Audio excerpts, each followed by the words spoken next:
தடை செய்யாதிருங்கள். இது இயேசு கிறிஸ்துவுக்குள் பிரியமான என் சகோதர சகோதரிகளே, இந்த நிமிட நட்சத்திற்கு இயேசுவின் நாமத்தில் நான் உங்களை அன்போடு அழைக்கிறேன். தடை செய்யாதிருங்கள். எதற்கு தடை செய்யக்கூடாது? கடவுளின் கோவிலை கட்டுவதற்கு நாம் தடை செய்யக்கூடாது.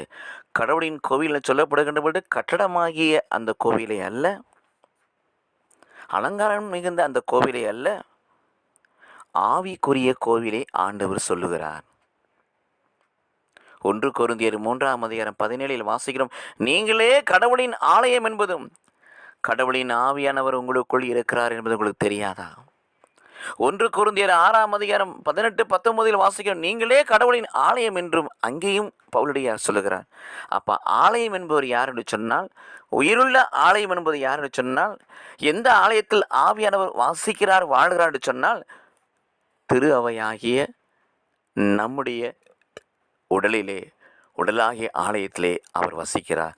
இந்த ஆலயத்தை கட்டி எழுப்ப யாரும் தடை செய்யாதீர்கள், உறுதுணையாயிருங்கள் என்று சொல்லுகிறார். அது ஒரு பணிதான். எபேசியர் 4:11-12 வாசிக்கிறோம்.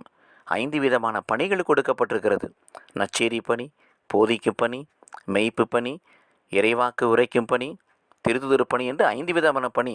இந்த 5 விதமான பணியின் நோக்கமும் ஒன்றுதான். ஒன்று, இறை மக்களை ஆயத்தப்படுத்த வேண்டும்.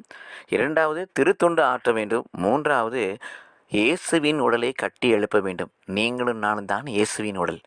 ஆலயமாக இருக்கிற நீங்கள் நான் தான் இயேசுவின் உடல். இந்த இயேசுவின் உடலை கட்டி எழுப்ப வேண்டும். இதற்கு யாரும் தடை இல்லாமல் நாம் பார்த்துக்கொள்ள வேண்டும். யாரும் தடை செய்யக்கூடாது.